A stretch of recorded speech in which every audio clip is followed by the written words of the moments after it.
chairman pathian ne na kan hun nan saktu ilo thani MPF local forum committee member in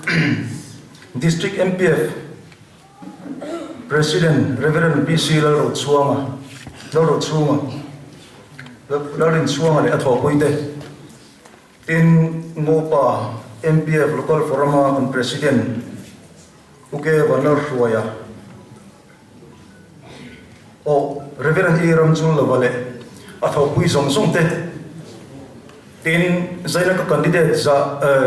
pui zaung tak tak te kan tu soi lo ngai ja tu te song le ho la local te mun sang mi te in zavain du sakna chi bai ka bu ko che u zanina hian enge in ria tuanga enge soi la thamo ti hi kai to na oma nimin pia zana tang khan ran dung nat nain ri in min tla bu ka nimin pia te khan kamu de len thaka voin te po trip khai ka nia zanin te poi khur lakin kalaron tela engemo tu soi ba de kalo nei ni pun in mi riat thiam na kan nge na ni first timer kanina angin introduction te po kha chulin ka ria lengteng bial mi puite a zanina kan hun MPF ten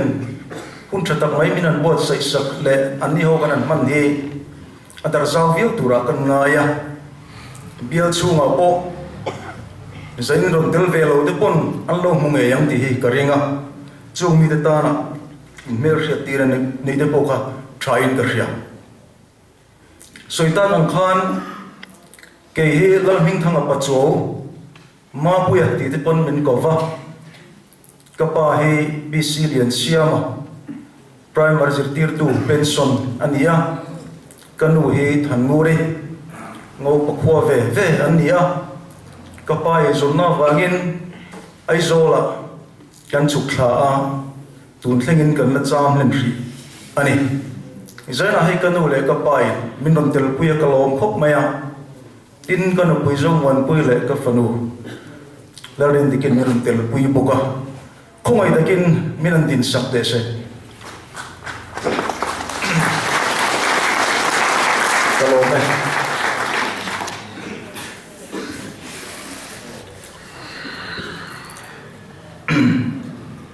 MLA candidate ni he katum ania lekha kazira ka graduate nowa master degree kazir leya kazir zodona at ka chuanga fin ka chuwa ka helova ka hun ka uya ka ban sana fourth semester hling ka zirmana ka thianten I amin tia kan nui tla mai maya chuta jang chuan chumi ma chuan college zirlai or hoi tu te kan dia kan college kal na te tin chuta ka ban nuwa po abial hilailing teng bial am te pon zirlai hoi tu ate a founder te ni in hun kan mang chho zela chung hun kan man na chuan sarkar mi poimo tak tak te minister te kan de thina kan de ron thina tin zirlai din mun nan lo zia te zirlai than ka chung kwa din mun tur te anin chung pura zuk mui zuk riat thiam pui vek lo mai la chung atang te chuan sarkar na thoklova rongbol zau nei hi geima alola na wangin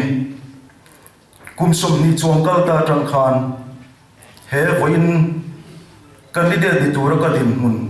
kong hi ka so to ani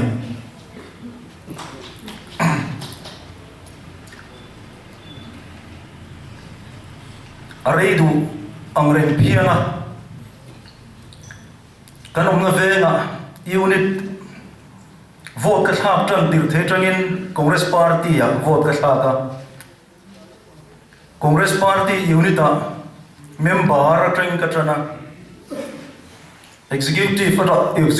kan tran le a tiang chuan OB a party in than pui kan sarkar lai te lo ni choba party in than pui a than tlin kan ni a office a party headquarter a thalaya organizer te kan ni a Aizawl District Congress Committee undivided Mizorama MLBL somli zinga somni le pariat enkol turtura kan ho tu ten ashan pa nga ta anda ADCC a ka chho le a deputy CEO te secretary te general secretary te treasurer te vice president te tuna hin president kani me kani Aizawl District Congress Committee hi Mizoram kan enkol chin MLBL somni pariata block somma unit sang khat chong le group som ko vel kan enkola chu mai ba ka mun thren ka ta chuan VC boy te po kan khoi thina party organization sang le administration sang kan khoi poka tiang chuan kan ho tu ten tu nei na voinia hian ka kova an hlan me ka kan sarkar lai an yamo ni lo mo committee poi mo min tel tir ve thina chung te chuan experience tam tak min nei tira kalo me mani voinia MLA candidate tur hian kun som ni chuang kalo thir ve dok ti na ni chu MLA ni du ngor wang le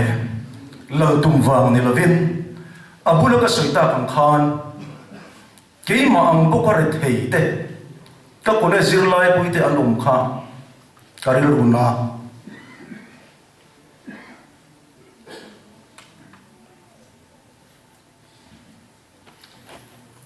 voina yen ka hausalo chumi ka tumatra sang ni som ni pathum election an puan tanga zanin thenga keile ka campaigner tena kan campaigner nu ma zong ka thlir le thian heti chung ka thlinga ni chuan bial mi puite le zoram mi puile mi zoram hian in lom karing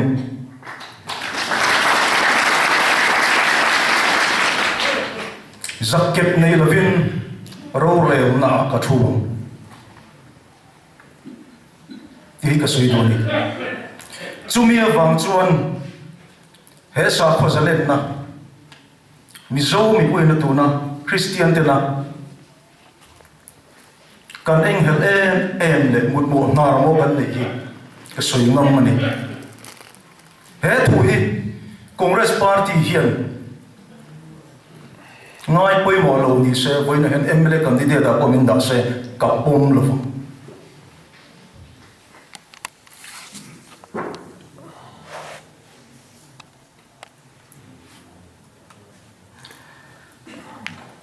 Congress party hi AICC changa unit theng hian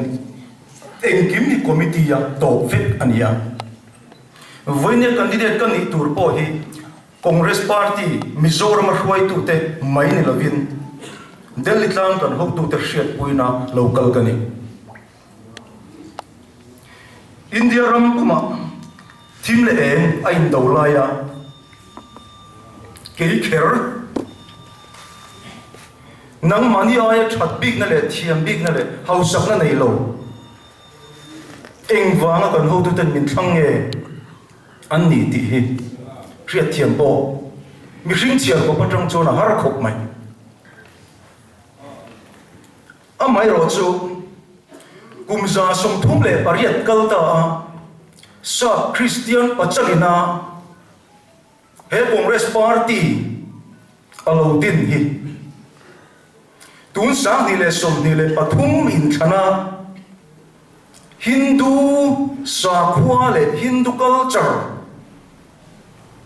ôm lâu tu duy lâu tu te zong zong mang ăn ở trong chân chuộc tu hiền he kum za som thum le pariat kalta hiền he Christian Pachal hiền Congress Party lâu tin reng lo mole chumi kal kong pui kan so chuan kum sang ni le som ni le pathum le sang ni le som ni le pali me kha in than zo ma hiền kumin state panga in thang tur pali tal kan thin hi chuan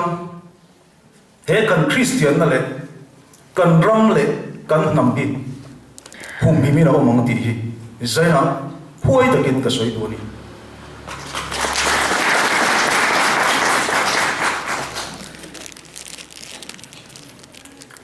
Joshua ne na chak tak le huai takin om phot mai ro ira china piang iraman yang itu khan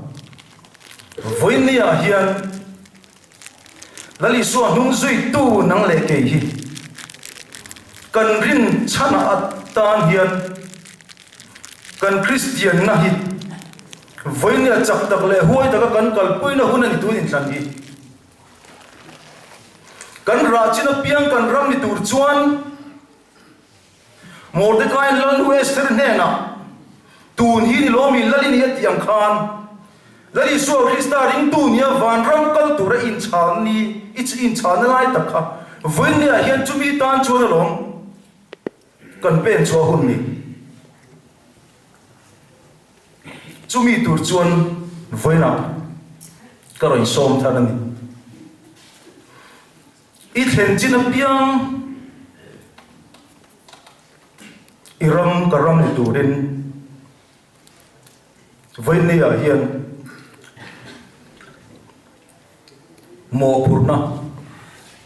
nang le ke ya chu poi mo pati khop mai ngai sam mai chi ni lo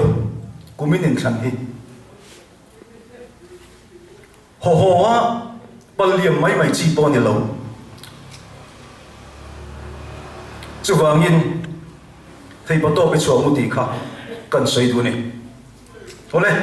politician kalta te kan ram le nam ta na so na tam tak min lo thlen sak to tu te tu na min thlen me tu emne siam kan sarkar za tak te ten PC party an nemo mizo yuria nan nemo district council bun lai mi po ni se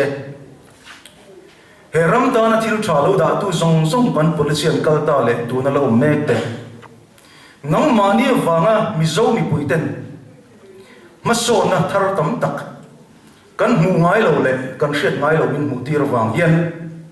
voin ye ne la long thu ka soi za na chi pai ka buk chawai sarkar ta na inhun tha zong khoral tu sarkar na thok tu te u sarkar tu nuaya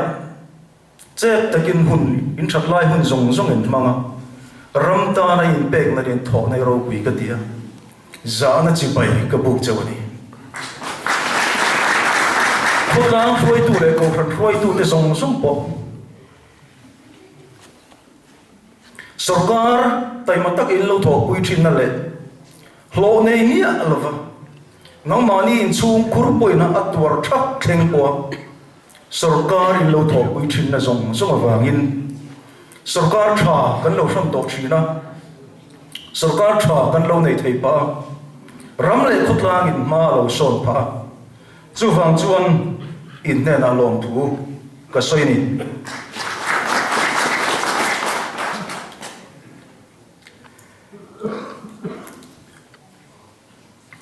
India pakhat sakhua pakhat culture pakhat din dua malatu te anom mega chutiam malatu te ina an mala anti loklin lo na turata na chuan Mizoram Secular Alliance Congress Party te PC Party le ZNP te chuan tran puya mi zong với nhà hiền xóm châu này tu na quan Lok Sabha MP za thum le sum thum le pahni nom meka chu kan sa ko zalen na secularism ko du hun huna an pai bo thei to ani ni china kan ngai thlap ta kan khan sang as ko sum sari le paruka Congress Party Sarkarina Congress Sarkarina India that we 42nd Amendment na he secular allow da alwa chu nghe tất cả lâu gì lâu chú với là chuan empirical form ni som le pariat thakwa atang ani parliament session khan azeret so ani jana khan BJP sarkar chuan azeret so PSM socialist secularism tikha atel talo zumi tel lo len na turata na chuan tuna hian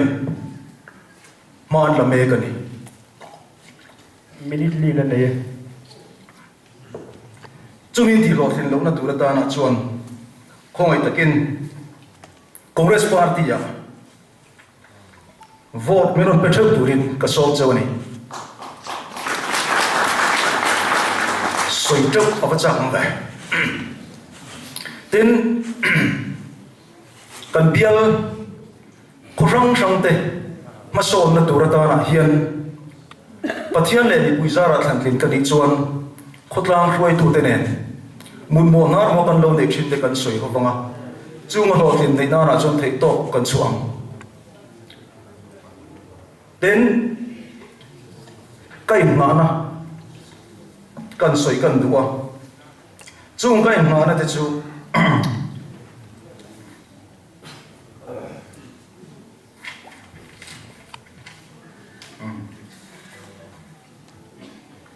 sum lệ pai chắc này nó thì bồi về lâu bắt thiên chỉ mi tâm tập inom thì cái gì à chú mi thì chú cái mà nó in đi sum lệ pai chắc này rồi ba in chia le thrian na fin tak manga keilal bing thang pa chu he min vote ling ani chuan shop ai khep lovin ro rel na thut pa huai sen takin bial ni puile ramtan tu ma thei big nei rawin thei to chuin inai oin ka ding in han ma hun toy te kan nei la hian sum le bai thil ti theina ni lo in lo ma chon do ni poin isa khuwa iram inam le it chuang lo om tur le tur te thra rengin thuthuk na thar ilo siam le donia pathian le puizara than thin kan i chuan in za vai MLA kan yanga in ban pha MLA kan i bokam ram khoi tu than he ngai tu chiang lo le ho ho than chi ani lova du thang thei din huna mi pui te kan lo om lai hian pa ti sang sang atang in zuar me te hi ron chi ula kan sa khuwa ram le nam kan hun hin theina tur le in chung ro re tu tur an nei ti sia phim khur ta ka du thang turin du sakna ka la chawani dingin in thana hian van doi om thei ania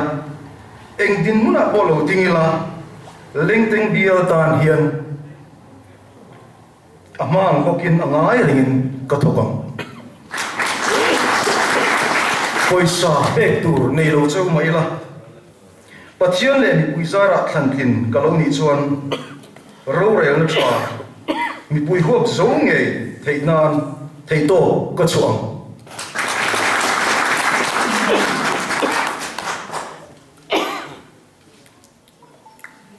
với là hiền mi pui ten kan du ber le kan ril tram na ber chu ram froi tu tha kan du ni ram froi tu tha chu ke mani atanga kan chan angai ni mani atanga chan nam hian ram froi tu tha kan du itiang u chu tiang tur chuan ka som chawani vo chung kan ya ka ti lo thil anga vo chung hi ka tum lova ka ni na ngin vote ka ron zong ni zai na hian chút tiền mà mình bom sập thấy chôn cả lò mất tăng mình đi lò kiến sắp cái đó chôn cả huay mất tăng mình sống cái đó đấy à đó bây giờ chôn cái là mình thằng apa chuo hi cái chuyện chuyện na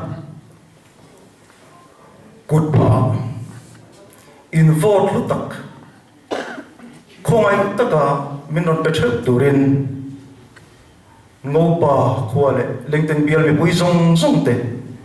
in không ai na karon deal cheu ani e kalome